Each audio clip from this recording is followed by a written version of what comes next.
तरफ फिर मैं जानता था।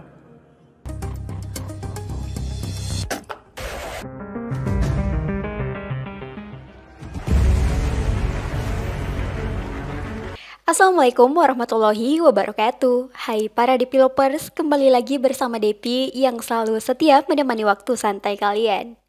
Review film Depi kali ini berjudul Bazaar 2018. Film drama berbahasa Hindi India ini menampilkan Saif Ali Khan dan Rohan Vinod Mehra sebagai aktor utamanya. Film ini berkisah tentang Rizwan, seorang sarjana ekonomi yang merantau ke kota untuk mengejar impiannya. Tetapi ayahnya menjadi penghambat harapannya yang besar itu. Hingga perseteruan dengan sang ayah itulah yang menjadi jalan pembuka kisah Rizwan. Lantas, seperti apa kelanjutan cerita Rizwan? Akankah dia berhasil menaklukkan segalanya? Stay tune, mari kita tuntaskan hingga film ini berakhir. Dan tanpa berlama-lama lagi, mari kita menjiwai alur ceritanya.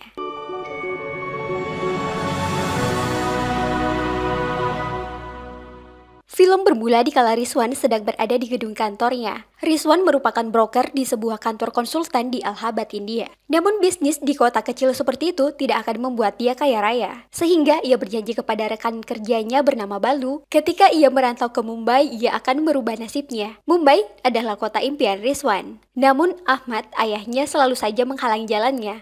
Hingga kala itu ia memperoleh penghargaan dari atasannya karena loyalitas Ahmad telah bekerja di tempat tersebut. Berlanjut, kedatangan mereka disambut bahagia oleh Amna setelah mendengar jika sang ayah telah mendapat penghargaan dari bosnya, tapi tidak dengan Rizwan. Baginya, loyalitas tersebut tidak berarti dengan gaji yang pas-pasan. Ayahnya itu menatap ke arah Rizwan dengan luapan emosi karena Rizwan memberontak akan keinginannya merantau ke kota Mumbai. Alasannya mencari kerja tidaklah cukup meyakinkan ayahnya itu, walau nampak besar ambisi Rizwan untuk sukses ketika merantau ke Mumbai.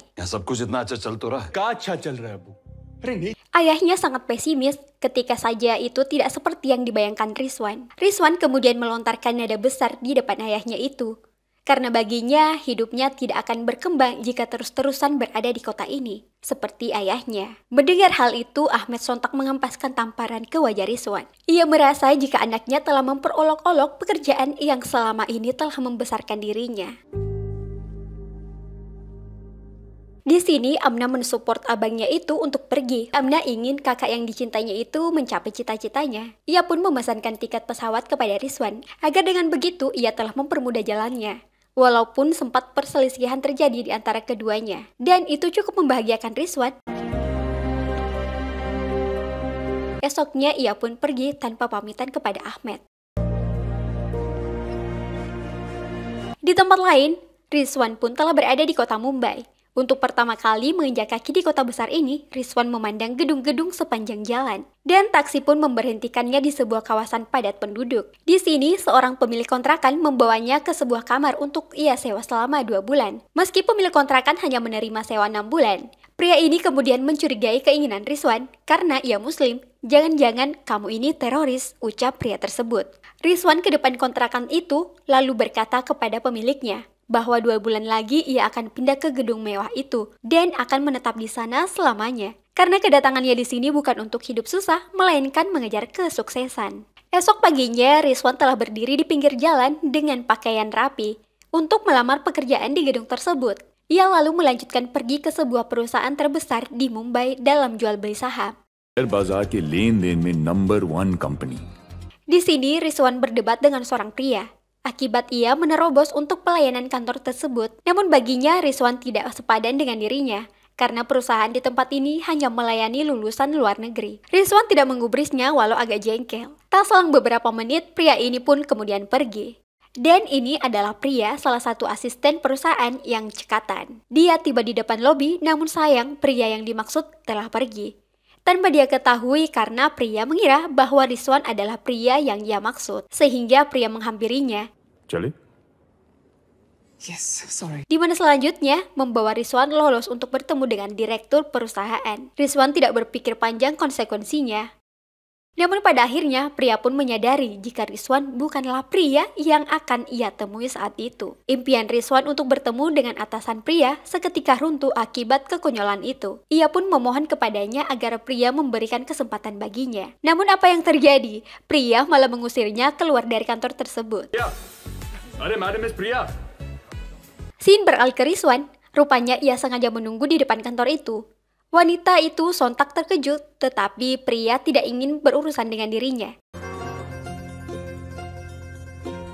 Scene selanjutnya, atasan pria memberhentikan mobilnya, sebab di sini ia melihat Rizwan menanti kedatangannya. Dengan pakaian rapi, penampilannya membuat bos tersebut terpukau. Dipanggillah Rizwan. Ia menanyakan kepada Rizwan tentang maksud dan tujuannya. Dengan percaya diri, ia pun mengatakan dengan tegas bahwa tujuannya untuk memajukan perusahaannya. Akhirnya ia pun mendapat tiket wawancara kerja. Dalam suasana penuh ketegangan, Rizwan mencoba untuk baik-baik saja. Sir मेरा नाम Rizwan. Seorang kepala broker bernama Suhas tak butuh banyak ocehan dari mulut Rizwan. Dan untuk lolos dalam tes tersebut, Rizwan harus menjual kopi yang telah ia ludahi itu. 2 minutes. You have 2 minutes. Tetapi Rizwan dengan pede menerima tantangan tersebut. Tanpa berpikir panjang, ide itu pun muncul di kepalanya. Ia meminum kopi tersebut dan mengeluarkan selembar uang di dompetnya. खुद को. Itulah gaya Rizwan yang tidak ingin kehilangan kesempatan emas ini. Bos tersebut semakin terpukau kepadanya dan memberikan Rizwan kesempatan dalam waktu 2 hari untuk percobaan kerja. Selanjutnya, pria mengarahkan Rizwan untuk menempati kursi barunya. Dan ia pun tersenyum melihat betapa sibuknya kantor ini. Sir सब्जी मंडी का solid combination हाँ. Pria memberinya selembar daftar pemegang saham kepadanya. Sebagaimana limit waktu yang diberikan oleh atasan ini, Rizwan memulai hari itu dengan susah payah. Ia langsung menghubungi satu persatu dari daftar yang ada. Namun hingga menjelang malam, tak ada satupun deal yang ia peroleh. Semua rekan kerja senior di sana membuli dirinya. Scene selanjutnya kita akan dibawa ke Mumbai. Salah satu di antara mereka merupakan pebisnis ternama bernama Sakun Kotari. Dalam sejarah hidupnya, Sakun Kotari adalah seorang yatim piatu yang menghabiskan masa kecil dengan menjadi kurir ilegal. Ia membawa uang ataupun berlian dari Gujarat ke Mumbai. Walaupun anak-anak seusianya sibuk belajar, namun Sakun malah sibuk mencari uang. Dan seiring dia bertumbuh, maka itu mengikuti cita-citanya. Akhirnya membuat Sakun terpikat untuk memiliki putri pengusaha tersebut. Saat itulah ia bertemu dengan Mandira yang saat ini telah menjadi istrinya. Namun, untuk mendapatkan simpati Mandira, ia tak tanggung-tanggung untuk kursus bahasa Inggris. Rupanya Sakun tak membiarkan bahasa menghalanginya menyentuh langit. Olehnya, ia akan mati-matian untuk mengejar apa yang dia inginkan. Dan di sebuah pesta, Mandira pun jatuh cinta kepada Sakun. Meski hubungan asmara itu adalah bagian dari siasat Sakun. Olehnya, setelah melangsungkan pernikahan dengan Mandira, maka ia telah memperoleh bagian dari perusahaan mertuanya itu. Dan scene berlanjut, setelah hari itu perusahaan berlian bernama Cheda Group mengalami ketidakstabilan. Sehingga disinilah Sakun membalikan perusahaan itu atas namanya. Meskipun banyak di antara pebisnis tidak menyambut baik kedatangan Sakun di dunia bisnis tersebut, karena dengan cara licik dia mampu menggulingkan saham mereka. Begitu pula dengan peralihan Cheda Group milik mertuanya. Hari itu, seluruh media pemberitaan telah meliput kabar tersebut. Bagi Sakun Kotari, itu layak dilakukan untuk sebuah kemajuan perusahaan. Asisten pribadinya memberi info tentang saham Adi Parma, yang sebentar lagi akan meluncurkan pil diabetes. Jika Sakun punya saham mereka sebelum produk dipasarkan, maka Sakun telah memecahkan rekor. Di mana scene selanjutnya ia bertemu dengan Dipu, lawan bisnisnya. Sebagai pemegang saham Agi Parma, Sakun mencoba menawarkan kepadanya, tetapi Dipu tidak menginginkan kebusukan rencana Sakun mengambil alih apa yang menjadi bagiannya sendiri. Marathon में दौड़ने वालों को कोई याद नहीं रखता Deepu. Tiba-tiba seorang Perdana Menteri datang di acara ini, dan demi pembicaraan rahasia, maka mereka menepih. Tawaran bisnis yang cukup menjanjikan bagi Sakun. Maka ia lanjut menjamin politisi ini dengan bayaran yang fantastis juga. सब्र की कीमत लगेगी दुबे ji.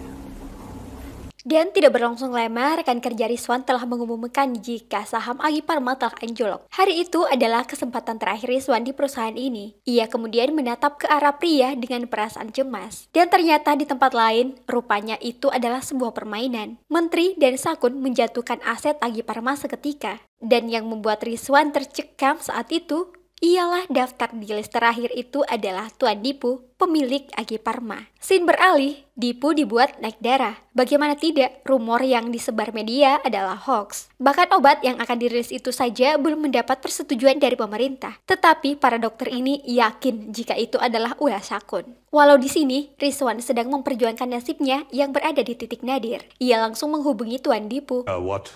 Hello mister तलवार जी सर मैं रिजवान अहमद बोल रहा हूँ क्या Dipu di tengah amarahnya menganggap satu kekonyolan broker akan membeli sahamnya. Bentakan Dipu membuat Rizwan down dan tidak bisa berpikir panjang. Dipu hanya ingin menjual perusahaannya seharga 200 rupiah. Tawaran itu tidak bisa disepakati sendiri oleh Rizwan, sebab jumlah banyak akan berkonsekuensi tanpa keputusan tim mereka. Namun sayangnya, tidak ada satupun yang merespon permasalahan penting ini. Di mana selanjutnya pria mengambil alih dengan bantuan pria.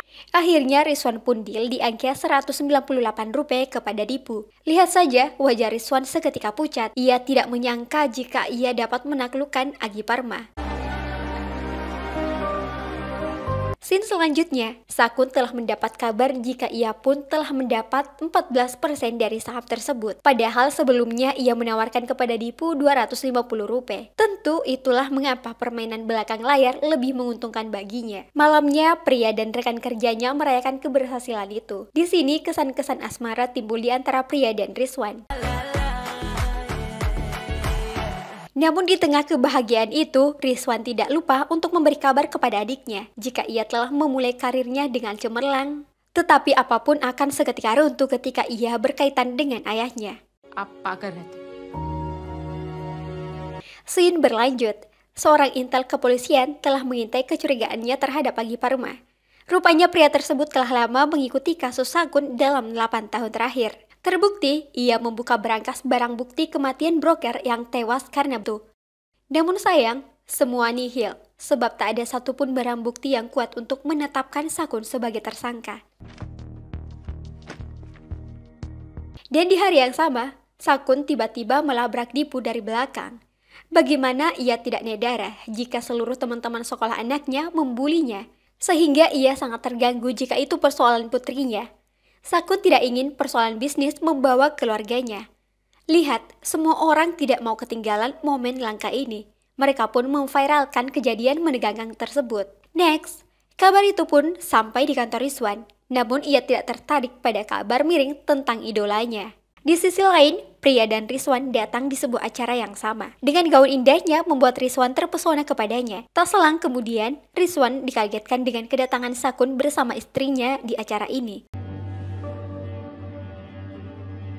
Rizwan teralihkan dengan Sakun. Ia pun mengikuti pembicaraannya tentang harga saham. Rizwan memotong pembicaraan mereka dengan pendapatnya. झरना agro circuit ceiling touch करेगा Sakun memperhatikan prediksi pemuda ini nampak berbeda. Tatkala Rizwan pergi, Sakun menahannya dengan sebuah kode. Walau hampir saja Rizwan dalam tingkat keputusasaan, namun nyatanya itu adalah awal bagi Rizwan memulai karirnya. Di mana keesokan harinya, prediksi Jarna Argo yang sempat meroket kini harus jatuh. Dan tepat sebagaimana yang dikatakan oleh Rizwan, di mana perusahaan oposisi asing Reganto mendapat penolakan dari massa. Sehingga itulah yang memenangkan Rizwan. Sakun beranjak ke kantor tersebut. Semua orang di tempat ini dibuat panik dengan kedatangan Sakun. Sakun kemudian menawarkan Rizwan sebuah modal sebanyak 10 miliar rupiah untuk dialokasikan ke saham lainnya, namun dengan syarat ia tidak ingin rugi besar. Setelah itu, ia telah promosi jabatan dan ia diangkat sebagai asisten oleh atasannya. Bahkan satu hari telah mengubah kondisi hidupnya. Ia tidak tinggal lagi di kontrakan lamanya. Ia telah berpindah ke sebuah apartemen. Keesokan harinya, terlihat Perdana Menteri bersama seorang pria mendatangi Sakun. Pria ini adalah seorang pengusaha sama seperti dirinya. Tetapi ketegangan di antara keduanya menjadikan bisnis mereka macet setelah intel kepolisian dan perpajakan selalu mengawasi transaksi mereka. Dan rupanya mata-mata kepolisian telah mencium jejak pertemuan Sakun tersebut. Di tempat lain, Sakun nampak telah mengetahui segala macam cara yang akan dilakukan Rizwan dengan uang tersebut. Setiap hari ia memikirkan cara untuk dapat memperoleh saham lainnya. Namun sayang, broker ini selalu saja gagal, dia memulai lagi. Namun berikut ancaman dari atasannya akan berhadapan dengan Sarma, musuh bebuyutan di kantornya ini. Rizwan kembali mencoba dengan analisis saham ke sebuah perumahan. Namun sayang, hal yang sama berakhir kegagalan.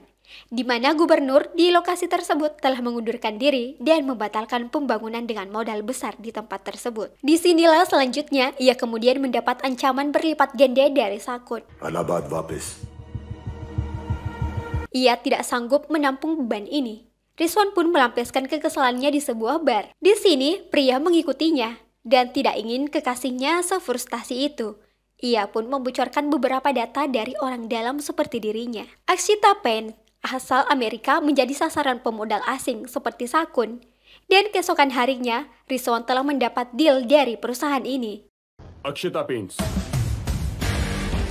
Scene berikutnya, dengan rasa percaya diri, Sakun dikagetkan dengan kedatangan Rizwan di kantornya. Dan ia pun begitu polos di hadapan Sakun dengan mengatakan bahwa kedatangannya ke Mumbai adalah untuk dirinya. Mendengar ungkapan dan kerja keras Rizwan, hari itu merupakan babak baru baginya. Tiket keberuntungan seraya telah di atas kepalanya setelah Sakun menyodorkan tangan sebagai tanda apresiasi dirinya kepada seorang pejuang seperti Rizwan. Meski tersimpan sebuah kesepakatan dalam jabatan itu, namun bagi Rizwan itu tidaklah masalah. Dan berawal dari situlah hubungan keakraban Sakun dan Rizwan layaknya saudara.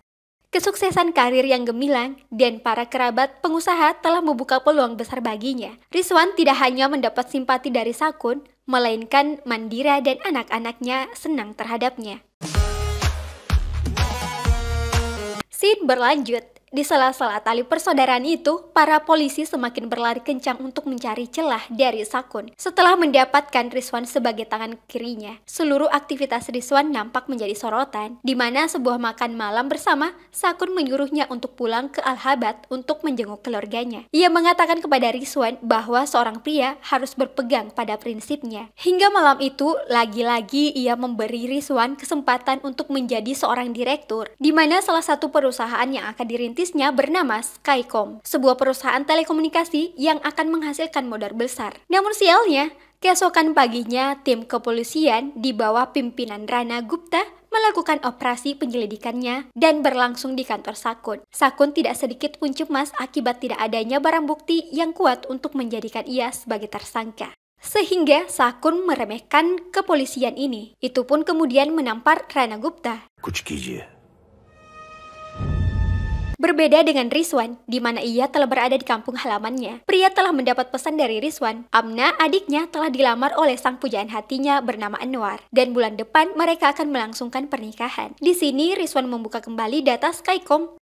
Ia menawarkan kepada Anwar untuk menginvestasikan sejumlah tabungannya untuk modal Skycom tersebut. Anwar pun dengan senang hati menerima tawaran kakak iparnya itu. Melihat kebahagiaan ini, ayah Rizwan mengungkapkan rasa bangga terhadap anaknya yang keras kepala.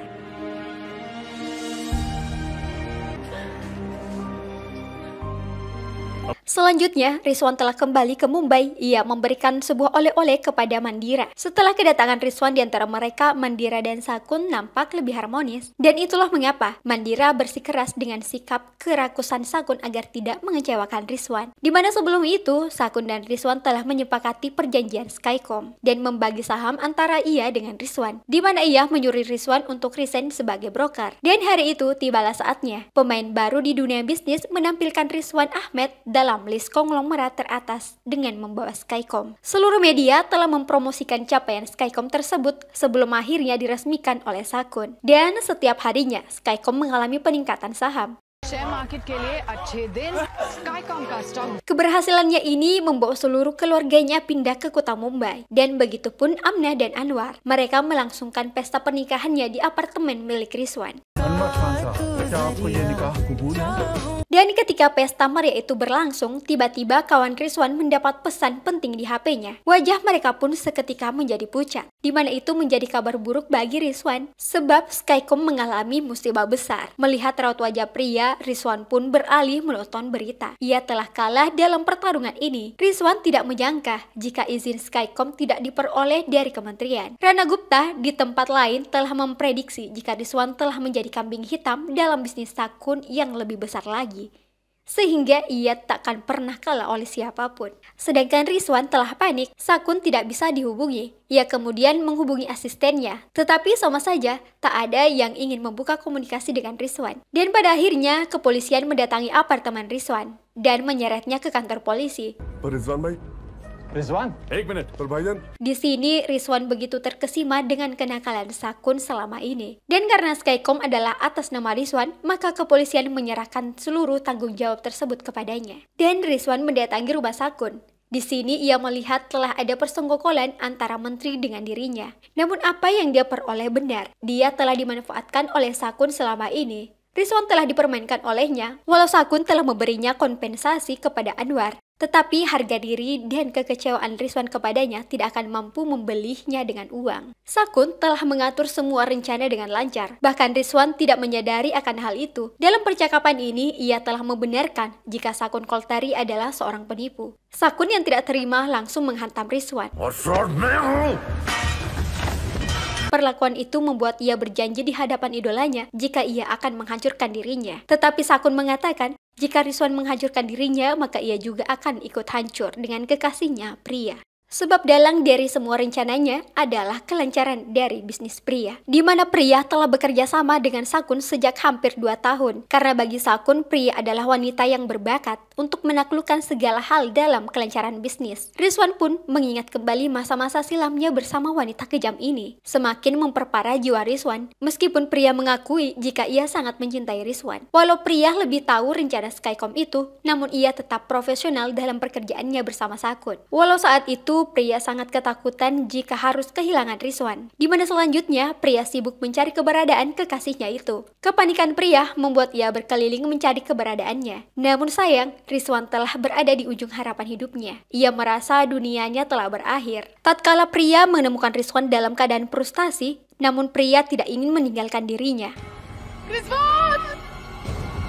Tetapi malam itu Rizwan pun meninggalkan Pria dan melanjutkan misinya. Ia ingin mencari tahu barang bukti yang diselundupkan Sakun, dan malam itu mengingatkannya banyak hal yang terlewatkan dari Sakun. Rizwan tidak kembali ke apartemennya dan lanjut mendatangi kantor polisi. Di sini ia menerangkan beberapa barang bukti yang tersisa di saku bajunya. Dari instruksi Rizwan itu, besok harinya ia mendatangi stasiun kereta yang diduga bukti itu berada di sana. Di saat yang sama, sebuah kereta akan melaju ke kota Surat untuk membawa transaksi ilegal tersebut. Sementara kepolisian bersama Rizwan melakukan operasi. Namun siapa sangka, seluruh isi kereta tersebut telah dibongkar. Namun tak ada satupun barang bukti yang ditemukan oleh pihak kepolisian. Lihat saja, raut wajah Rizwan nampak begitu panik. Karena jika Rizwan tidak menemukan, maka taruhannya adalah dirinya sendiri. Sejak ia berpikir, hanya tersisa 1 orang yang belum diperiksa. Rizwan mengejar kereta itu dan berlari menuju kapten kereta. Di sini Rizwan membongkar seluruh barang bawaannya. Dan Rizwan berhasil menemukan barang bukti tersebut.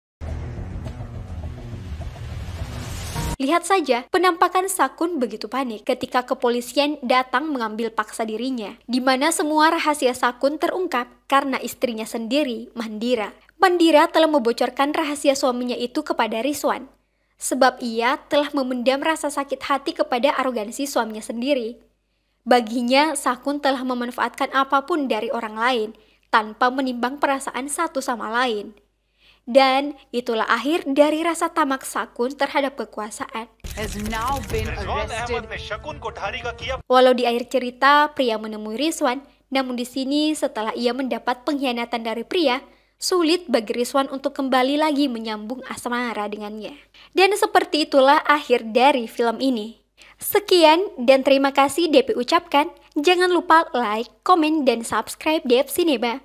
Bunyikan lonceng notifikasinya agar kalian tidak ketinggalan di alur film selanjutnya.